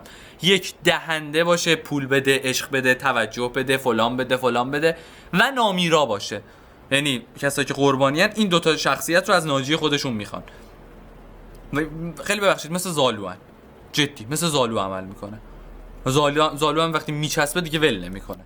یه همچین شخصیت داره. بس مراقب به شخصیت خودتون باش. اما راجع به شخصیت جلاد، جلاد میگه که من از اشتباهات خودم صادرت نمیشم. اگر همچین ویژگی در خودت داری که یه اشتباه کوچیک میکنی خودتو 1000 جور جریمه میکنی، یه ماه فکرت درگیره، مثلا از من خودم اینو به شخص احساس میکنم که دارم و آدم باید به خودش روش باشه، احساس میکنم که همچین چیزی رو دارم. اگه احساس میکنی که آره مثلا از یقه خودت دست بر نمیداری، هی مدام میگی خاک تو سرم چرا اون اشتباه کردم، این نشان از شخصیت جلاد میده. میدونی چرا؟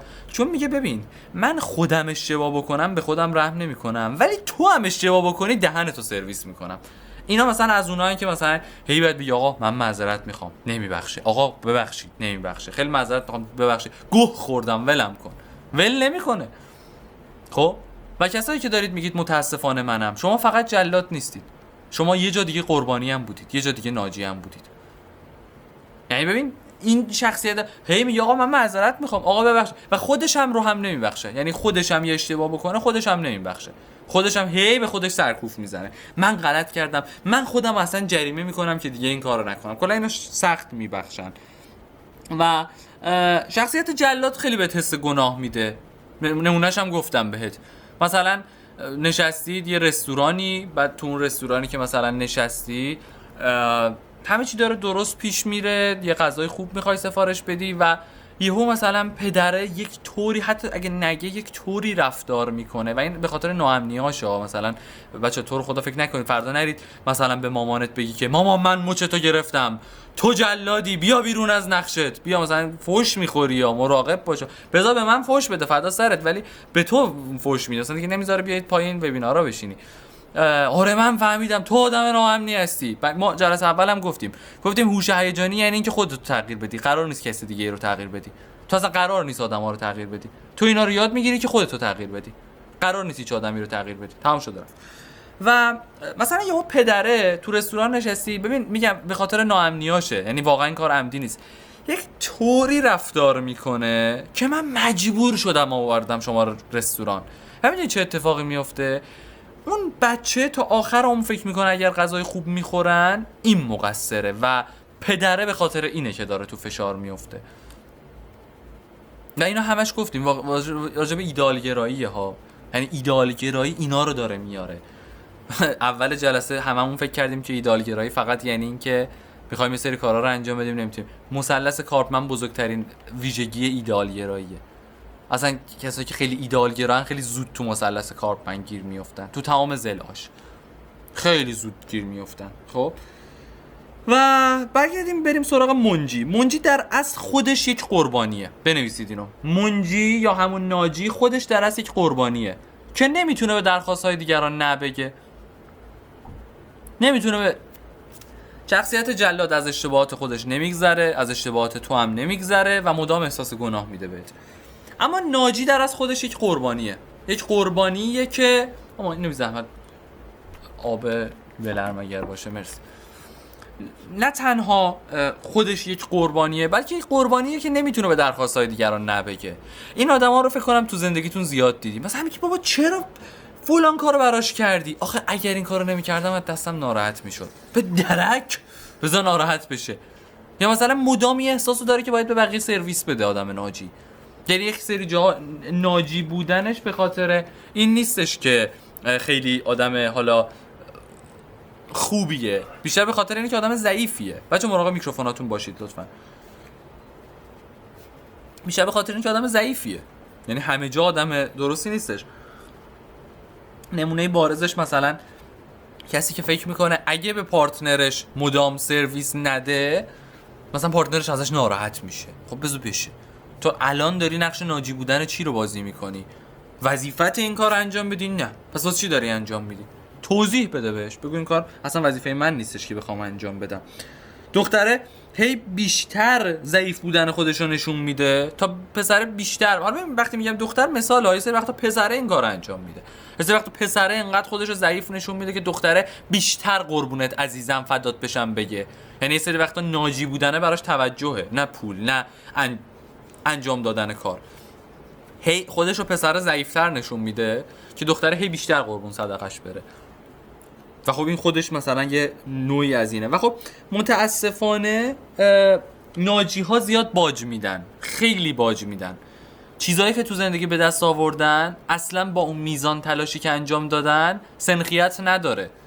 یعنی اون درآمدی که داره با اون تلاشی که انجام داده هیچ وقت سنخیت نداشته. چیکار کنم ناجی نباشم؟ بچه‌ها گفتم این جلسه فقط ما داریم راجع به چی صحبت می‌کنیم؟ راجع به شناخت صحبت می‌کنیم. این جلسه زیاد راه حل قرار نیست بدم. گفتم تو زمانی میتونی با کرونا بجنگی که بدونی کرونا اصلا چه بیماریه. زمانی میتونی واکسن براش بسازی که بدونی کرونا اصلا بیماریش چیه. زمانی میتونی با سرطان مقابله بکنی دور از جون همتون که میشنوید که بدونی سرطان رو کجاها تاثیر میذاره. خب این جلسه شاید اصلا وقت نکنیم راجع به اینا صحبت بکنیم. فعلا الان داریم راجع به این صحبت می‌کنیم که فکر کنم همتون فهمیدید ایدئالگرایید، درسته؟ یعنی اول جلسه یه عده‌تون گفتید ما ایدئالگرا نیستیم، الان فکر کنم به جای رسیدید که همتون میتونید بگید ما ایدئالگراییم. تمام شد رفت. پس فهمیدید هممون ایدئالگراییم. من خودم هم ایدئالگرام. ایدئالگراها مورد بعدی. پس ما از این مثلث کارپمن تقریبا اومدیم بیرون دیگه، بحثشو میبندیم. ایدئالگراها همیشه میدونید چی میگن؟ برمیگردن میگن که بهترین یه فیلم بریم بهترینشو ببینیم. یه فیلم که مثلا خفن باشه، بهترین باشگاه، بهترین فلان، و اگر اونجا نره حالش خوب نیست. خیلی روک حالش اصلا خوب نیستش. خب ببین این ناامنی ها میدونی از کجا میاد؟ از این میاد که تو ناامنی‌های ابتدایی رو داری. یه سری ناامنی‌هایی که خب از طریق رسانه ایجاد میشه، یه سری ناامنی‌ها که از طریق مقایسه‌های معمولا پدر مادر ایجاد میشه، مقایسه معلم، مقایسه‌ای که خودت مثلا با هم تختی بغلت انجام میدی. یه سری ناامنی‌ها همون بچگی تو خواسته یا نخواسته برات ایجاد میشه. ولی داستان اصلی میدونی چیه؟ داستان اصلی این مدلیه که تو برای پر کردن این خلأهایی که از ناامنیات اومده دست به ایدئالگرایی میزنی. یعنی تو احساس میکنی که اون خلأها بالاخره یه جایی جوری باید پر بشه و شروع میکنی با ایدئالگرایی اینا رو پر میکنی. و ایدئالگرا کلا آدمایی هستن که مثلا 0 و 100 گفتیم جلسه قبل راجع به این خیلی با هم صحبت کردیم، راجع به 0 و 100. حالا باز این جلسه خورده صحبت میکنم، ولی گفتیم اینا خیلی آدمای 0 و 100 ان. مثلا چی برمیگردن میگن که پسره مثلا به دختره میگه که تو لوبیا دوست داری، دختره میگه آره، میگه وای منم لوبیا دوست دارم، چقدر ما بچه شباهت داریم با هم دیگه فلان. فکر میکنه دیگه 100 شدن. دختر 5 دقیقه جواب تلفنشو دیر میده، دختره شد یه آدم خیانتکار بده لاشی فلان میاد رو صفر میست. ایدئالگرایی اینه. ایدئالگرایی یعنی همه چی باید رو 100 برا من وایسه. گفتیم دیگه عدد بعدی 1 2، عدد بعدی 2 3، عدد بعدی 50، حالا 51 نیست ولی دیگه 55 هست. این مدلیه، یعنی تو این مدلی باید پیشرفت بکنی که بدونی 0 و 100 واقعا وجود نداره. حالا نکته بعدی بنویسید، ویژگی بعدی ایدئالگراها نشانه سازی. آدمایی که خیلی نشانه سازی میکنن. همیشه یه کلاسی میره، بعد تو اون کلاس اون مثلا ردیف اول یه جا برای خودش انتخاب کرده، این جلسه میره و میبینه اون ردیف اول و یه نفر جاشو گرفته، کل روز حالش بده. حتی فاز چرا واقعا؟ چه اتفاقی افتاده که تو الان حالت بده؟ اصلا نشد اونجوری که من اصلا بی دلیلا. حتی ممکنه خودش هم زیاد اشاره نکنه به این که به خاطر صندلی هارم بده، ولی ناخودآگاه اون روز بدیه براش. نشانه بعدی که مثلا آدمایی که اینجوری مثلا ایدئالگران نشانه سازی میکنن، مثلا این مدلیه که طرف تازه شروع کرده به ورزش و لاغر کرده. 100 نفر در طول روز بهش میگن که چقدر هیکلت خوب شده، ایول چه خوب لاغر کردی این مدت، جدی فکر نمی‌کردیم لاغر بکنی، دم همتت گرم. اصلا اینا رو نمیفهم، جدی میگم، اصلا متوجه اینا نمیشه. نه اینکه عمدن بهشون توجه نکنن، واقعا توجهش سمت اینا نمیره. از انگار از این گوش میشنم از این گوش میره بیرون. یه نفر بهش میگه چرا انقدر لاغر شدی، لحنش چون بد بود شب و گریه میکنه. تو نمیدونی آدما با من چه جوری حرف میزنن. لوس. آدما با تو چطوری حرف میزنن مگه؟ خیلی وقت مگه با ماها چه جوری صحبت میکنن مثلا؟ یا مثلا یه نمونه دیگه از نشونه سازی که افراد دارن، مثلا طرف یه ماشین داره، مدام تو ماشینش دنبال باگ میگرده. مثلا این مدلیه که ماشینش صدا داره، مثلا ماشینش داره راه میره، ماشینش شتاب خوبی داره، ماشینش تر و تمیزه، ماشینش اصلا یه لکه رنگ نداره. بعد ماشینه یه دونه مثلا فلان، من گفت این ماشین لش، این ماشین جنازه است. ما چقدر بدبختیم پول یه ماشین خوب، فلانی ماشین خوب داره. این ایدئالگرایی همچین بلایی سرت میاره. و به خاطر همین بنویسید، یعنی ویژگی بعدی ایدئالگراها، به خاطر همین دوست دارن همه چی رو کنترل کنن. کسایی که همیشه میخوان همه چی رو کنترل کنن، اینا به شدت ایدئالگران. همه چی تحت کنترل اینا باشه. آدما اونجوری، اونی که این میخوان رو بگن. تو مهمونی که رفتیم همه چی طبق برنامه‌های من جلو بره. مسافرت رفتیم اونجوری که من تو ذهنم بوده باید مسافرت باشه. تولد مراسم داریم باید اونجوری که من فکر میکردم جلو بره. همه چی طبق اون چیزی که من فکر میکنم. همه چی هی میخوان همه چی کنترل بکنن. خب این به خاطر بعدیه. چون اگر اینا کلا هنر تطبیق پذیری رو ندارن. من یعنی به شخص خودم یه چیزی رو که دارم تمام تلاشم میکنم داشته باشم، هنر انعطاف پذیری. یعنی واقعا اگه هنر انعطاف پذیری رو نداشتم با این حجم دندون درد من باید امشبو کنسل میکردم. لله هم باید. ولی با خودم گفتم خب تو که میخوای بری امشب راجع به اینا صحبت بکنی، بیا خودت شروع کن. بیا خودت شروع کن دیگه. تو میخوای امروز امشب به بچه‌ها بگی انعطاف پذیر باشید. خودت هم قدر انعطاف پذیر هستی که امشب بری تو مسافرت، تو لوکیشن خودت نیستی، تو اتاق خودت نباشی، این کارو انجام بدی. تعهد به جاست به خودم. و این نکته بعدی هستش. یه واو این ور اون ورش خلاصه بگم دیگه بهتون، کل روزمره طرف به هم میریزه. یه واو این ور اون ور بشه، طرف کل روزش به هم میریزه. و ایدئالگراها بچا، این میخوام دیگه رسیدیم به دارک ترین قسمت یک آدم ایدئالگرا. ایدئالگرا خیلی میتونن آدمای خطرناکی باشن، خیلی زیاد. ایدئالگراها تو یک برهه‌ای میتونن همه رو غرق بکنن. بچا کسی داریم اینجا اگر هست تو کامنت ها بهم بگه خودش غریق نجات باشه یا یکی از آشناهاشون مثلا مثل پدر مادر غریق نجات باشه؟ نداریم. اولین درس غریق نجاتی میدونید چیه؟ اولین درسش یعنی شنا و اینا نیست. از جلو به سمت طرف نرو، از روبرو به سمتش نرو، چون اون شخص داره غرق میشه، ممکنه دست بندازه تو رو هم غرق بکنه. خب این اون آدم یه زوری داره دیگه، یه زوری برای شنا کردن داره. خود غرق. اولین درس غرق نجاتی اینه که پشت برو نجاتش بده، برو دست بنداز مثلا زیر شونه هاش بکشش بالا. انقدر مهمه. آدم ایدئالگرا تو یک سری از جاها دقیقاً مثل آدمی که داره غرق میشه. میدونی چرا؟ چون اون آدمی که داره غرق میشه فکر میکنه فقط یه راه وجود داره و به همه چی چنگ میزنه. مهم نیست حتی اون آدم اومده نجاتش بده، چنگ میزنه بهش. و این یه واکنش ناخودآگاه دیگه، ذات پلیدش باعث این موضوع نیست، یه لحظه این کار انجام میده. آدم های ایدئالگرا، نشانه بعدی رو بنویسید. فکر میکنم فقط یه راه وجود داره. پدری که بچه‌شو کتک میزنه فکر میکنه فقط یه راه برای تربیت وجود داره. بچه من بده، یه راه بیشتر نیست، شق.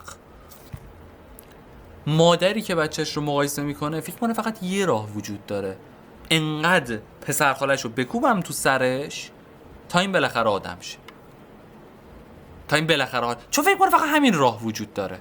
ببین پدری که تو رو کتک میزنه نمیدونی تو خلوتش چند تا کتک به خودش میزنه. این یه فکته کاملا، چون اون لحظه جلاد میشه دیگه، بلافاصله تو تنهایی خودش میشه قربانی. مثلث کارپمن یادت بیار، پدری که یه چک به تو میزنه تا صبح با عذاب وجدان اون چک میخوابه. داخل پرانتز کسی که اینجوری نیست قطعا یه آدمی که از لحاظ روانی مشکل داره. ما داریم راجع به آدمای سالم صحبت میکنیم. یه چک به تو میزنه، 100 تا چک تو تنهایی به خودش میزنه، ولی فکر میکنه همون راه وجود داشت. پس دفعه بعدم دوباره میزنتت، دفعه بعدم دوباره میزنتت. و گفتیم کسایی که ایدئالگراهن خیلی زیاد این کار انجام میدن، فکر میکنن فقط یه راه وجود داره. و میدونید وقتی اون فکر میکنن یه راه وجود داره چی خطرناکه؟ خیلی راحت نقض قوانین میکنن. اینجا آدما دو حالت میشن. ببین ایدئالگراه اینجوری یه فلش میتونی باز بکنی، بنویسی ایدئالگراها مثلا یه راه دارن، بعد یه فلش به سمت بالا باز کن، یه فلش به سمت پایین باز کن. یا اونقدر آدمیه که مثلا راحت قانون رو میشکنه چون فکر میکنه فقط یه راه وجود داره. ببین من دیگه مجبور بودم مثلا این کار رو انجام بدم و راحت قانون شکنی میکنه، ظلم میکنه. یا اینجاش خیلی بده، اینجاش اینا خودشون رو غرق میکنن، اینا دیگه خیلی بیچارن.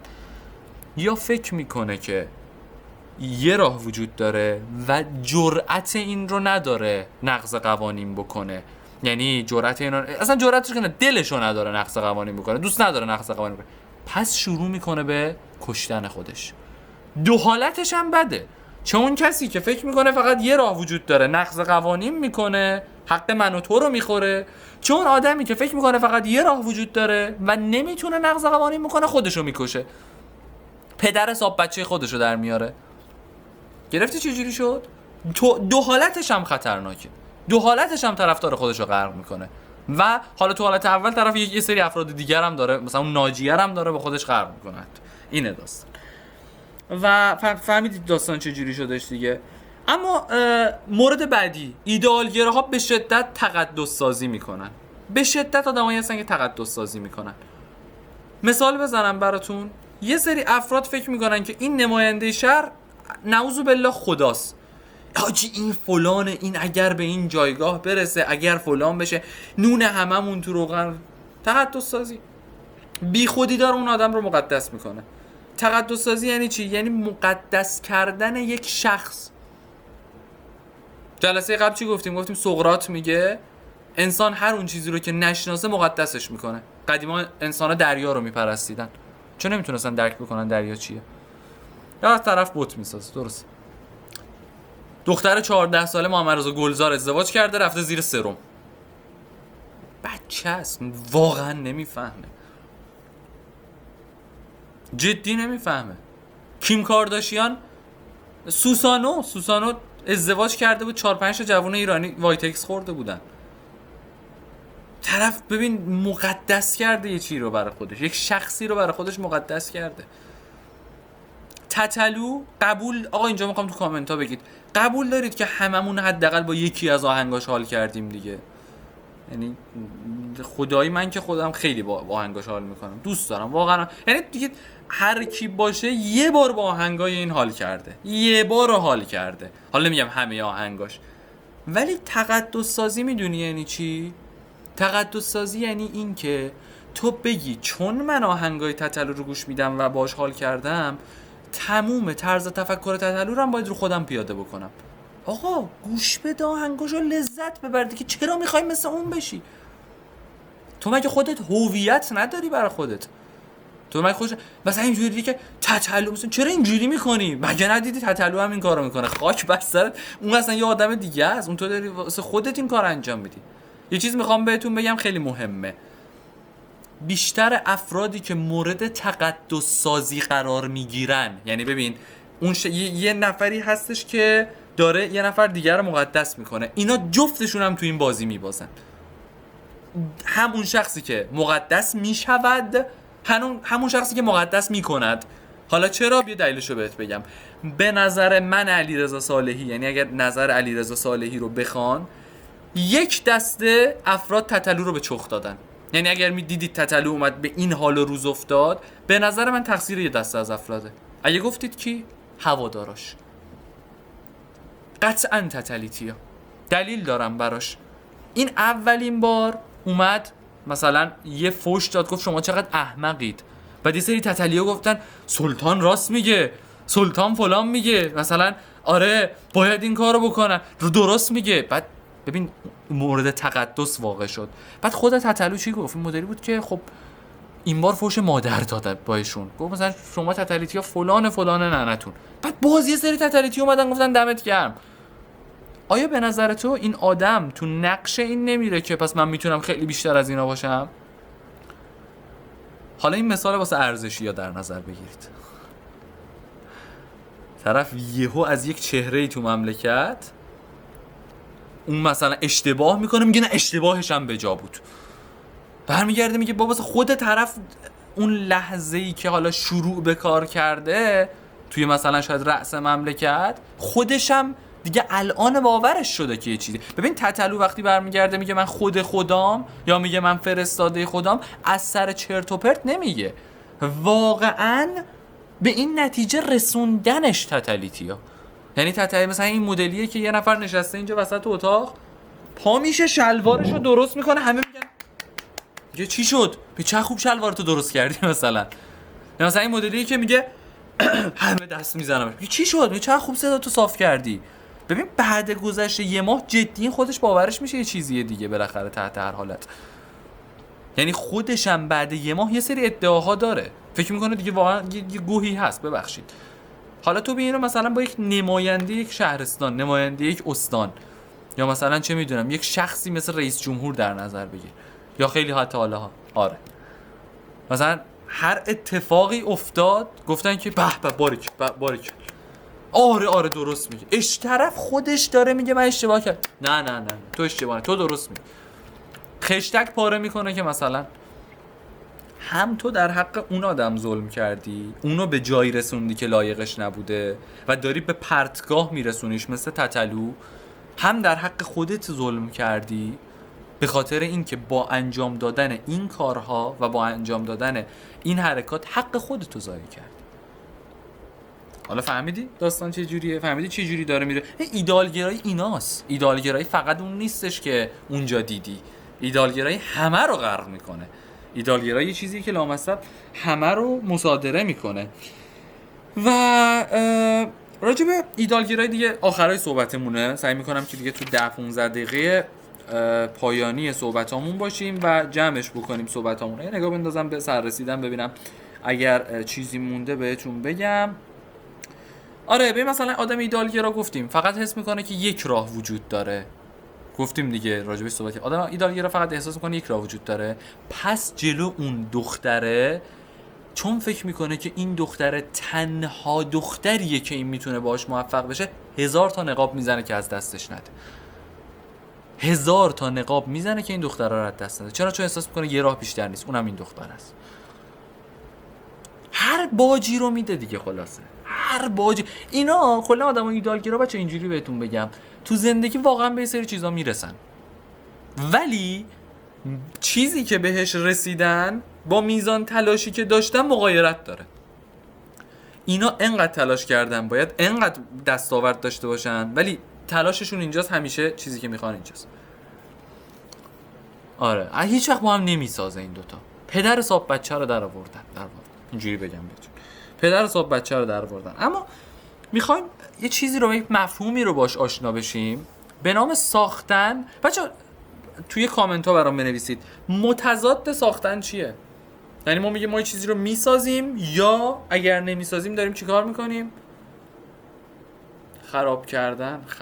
خرابی. خب اشتباهه. بنویسید داخل سررسیداتون ساختن متضادش مدیریت کردنه.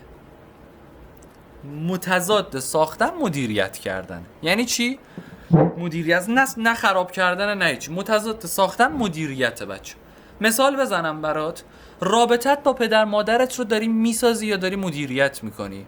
مدیریت یعنی که میای خونه و روی شاد میگی سلام چطوری خوبی، بعد میری تو اتاق و در نمیای بیرون. شام میای شام میخوری، الکی نقش بازی میکنه که همه چی خوبه، من آره خیلی پسر خوبی ام برای شما ها فلان. دوباره شام خوردی میری تو اتاق و تا وقتی اینترنت قطع نشه بیرون نمیای. اینترنت قطع بشه میای وای فای ریست میکنی میری تو اتاق دوباره. تو داری رابطت با پدر مادرت رو مدیریت میکنی، تو نمیسازی. ساختن یعنی حتی یه سری وقتا دعوا. زن و شوهری که دعواشون نشه دارن مدیریت میکنن. میدونی چطوری؟ مرد از سر کار میاد لم میده جلو تلویزیون، یه لحظه احساس میکنه که زنه میخواد راجع به یه چیز مهم صحبت بکنه، سریع خودشو با یه چیزی مشغول میکنه. اینا قطعا دعوا نمیکنن، چون اصلا وقت دعوا کردن با هم ندارن. پس دارن رابطه خودشون رو مدیریت میکنن و مدیریت همیشه بده. مدیریت یک چیز ساعتیه، مدیریت لحظه‌ایه، مدیریت برای همون لحظه است. ولی ساختن یک چیزیه که اون لحظه پر از تنشه. هندل کردن چون کل آینده رو در بر میگیره. ببین زن و شوهری که راجع به یک چیز مهمه، نه راجع به هر چیزی، مثلا چرا این لباس قهوه‌ای تو پوشیدی خاک تو سرت میزنن تو سر هم دیگه، نه. مثلا زن و شوهری که دارن راجع به این صحبت میکنن یا دعوا میکنن که مثلا ماشین بخریم یا سرمایه گذاری کنیم روی طلا، مثلا یهو دعواشون میشه راجع به این. اینا دارن میسازن، اینا دعواشون هم جنس ساختنه و خوبه. حتی دعوای اینا جنس ساختنه، به شرط اینکه اون دعوا درست مدیریت بشه، نه اینکه دعوا تهش بزن مثلا پسره بگیره دختره رو بزنه، نه. درست مدیریت بشه اون دعوا. درست دعوا بکنید. اگر هم میخواید دعوا بکنید، من جلسه قبلی یه چیزی گفتم بنویسید. عصبانیت یعنی به مقدار لازم روی آدم درست در جای درست و تا حد درست عصبی بشین. این یعنی عصبانیت درست. خب پس مراقب باشید. خب همچین حرکتی رو مثلا نزنید. مثلا به عنوان مثال همین باشگاه گفتی، بذار مثال از باشگاه بزنم. باشگاه تو داری میسازی یا داری مدیریت میکنی؟ مدیریت چه مدلیه؟ میره بغل دنبل 5 دقیقه خودشو الکی با اینکه مثلا دارم آهنگ مورد نظر پیدا میکنم مشغول میکنه، 2 تا دنبل میزنه، نیم ساعت میشینه به بهانه اینکه داره نفس میگیره. 2 دقیقه چیه؟ 10 دقیقه ما تو باشگاه خودمون میبینم دیگه، داره با فلانی صحبت میکنه به بهانه اینکه آره دارم با این صحبت میکنم، هم خودشو از کار میندازه هم اون از کار میندازه. سر جمع 30 تا کالری هم نمیسوزونه، بعدش هم برمیگرده تو بوفه باشگاه تا خرطناق میخوره. این میشه مدیریت. ساختن میدونی یعنی چی؟ یه عکس من چند روز پیش گذاشته بودم از باشگاهمون، سر رومو هر کسی دیده بود تو استوری میگفت تا حالا تو رو اینجوری ندیده بودیم. گفتم این یعنی ساختن. زیر چشام کبود شده بود انقدر اون رو سنگین کار کرده بودیم. جدی زیر چشام گود افتاده بود، سرگیجه داشتم اون روز. اون یعنی ساختن، یعنی صورتت خونین و مالین بشه. واقعا تعهد نوشته بودم، باریکلا تعهد نوشته بودم. هر کی میپرسید تا حالا اینجوری ندیدی میگفتم این یعنی ساختن. پس متضاد ساختن مدیریته. حالا برو ببین کجاها رو داری میسازی، برو ببین کجاها رو داری مدیریت میکنی. اینو بنویس لطفاً. هر جا رو داری مدیریت میکنی مثل یک دیواریه که از تو نم برداشته، موریانه خوردتش، تو داری رنگ خوشگله بهش میزنی. یه جا این سقفه میریزه رو سرت، امروز نریزه فردا میریزه. مدیریت سخت‌تره یا ساختن؟ قطعاً ساختن سخت‌تره. مدیریت همیشه راحت. کی گفته مدیریت سخته؟ مدیریت خیلی راحته. در یک لحظه همه چی رو مدیریت کن، بذار بره. باشگاهتو مدیریت کن، کنکورتو مدیریت کن، همه چی رو مدیریت کن، تمام شه بره. پس چی اینقدر خودت اذیت میکنی؟ ولی ساختنه که سخته. مدیریت خیلی راحت. حالا میخوام راجع به یک مثلث دیگه صحبت بکنم. حالا اینو ضلعاشو بهتون نمیگم چون جلسه بعد خیلی باید راجع بهش توضیح بدم. فعلا اسم ضلعاشو بهتون نمیگم. یک سوال میخوام ازتون بپرسم، این رو داخل کامنت ها برای من بنویسید. ما یک شخص شماره A داریم، یک شخص شماره B داریم. A B. شخص A شما رو فرض کنید شما شخص B، خب شخص B شمایید، A هم مثلا منم. اگر من به شما یک کاپشن بدم، 3 تا کنسرو بدم و شما رو وسط یک کوه یخی ول بکنم و بگم زنده برگرد، من چیم؟ ظالمم؟ چیم؟ بگید تو کامنت ها به من بگید. آیا به شما ظلم کردم با این حرکتم؟ یهو اصلا بدون رضایت شما بلند شو بیا بریم وسط کوه، اینجا دیوانه، ناجی. عجیبه چرا ناجی؟ شما به نسبت احمقی، بستگی داره. ظالم. اونایی که میگن ظالم تقریبا دارن درست میگن. آره واقعا ظالمم دیگه. یعنی مثلا یهو من یقه تو رو بگیرم، یه کاپشن به تو بدم، 3 تا کنسرو بهت بدم، بگم باید با این 3 تا کنسرو و یه کاپشنی که دادم، حالا 2 تا وسیله کوهنوردی هم بهت دادم، بری تو کوه زنده بمونی. حالا یه سوال دارم، این سوال منو جواب بدید. فرض کنید که یک نفری با یه کاپشن و 3 تا کنسرو تصمیم میگیره که یک کوه رو فتح بکنه و اسمش رو داخل گینس بنویسه. این شخص چیه؟ نه دیگه ظالم نیستش دیگه. ناجی نیست، موفقه. آره مثلا میتونیم اصلا این در کل این آدم تو دسته‌بندی خاصی قرار نمیگیره. فقط یه سوال اینجا وجود داره. این کوه یک جا میشه، ببین این کوهه که نقشش داره عوض میشه. اینجا کوه یه جا بر اون آدم میشه ظالم، یه جا میشه چالشگر. گفتم یه مثلث دیگه میخوام جلسه بعد بهتون بگم که این مثلث دیگه از ناجی و ظالم و مظلوم میاد بیرون. اون دیگه یکی از ضلعاش اسمش چالشگره. حالا بقیه ضلعاش هم توی انشالله جلسات بعد بهتون میگم. مربی چیه؟ مربی چالشگره. شخصی که مربی داره برای خودش با یک چالشگر داره سر کله میزنه. خب یکی از بچه‌ها کامنت گذاشته بود چطوری ناجی نباشم، که چطوری مثلا تو نقش قربانی نرم. تو باید بیای توی مثلث جدیده.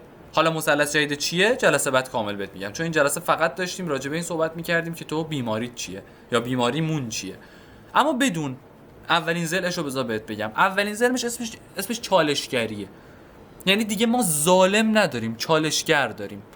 کسی رو نداریم که ظلم بکنه. ما شخصی رو داریم که ما رو به چالش میکشونه. یه فکت دارک بهتون بگم، دردناکه. ما 7 میلیارد روی زمین چالشگر داریم برای تو. برای اون خط قرمزی که کشیدی فکر میکنی کسی قرار نیستش اگه کسی این خط قرمز منو خراب بکنه من حالم بد میشه. خدا قوت میگم بهت 7 میلیارد چالشگر داری که میتونن تموم این خط قرمزاتو به خاک و خون بکشن.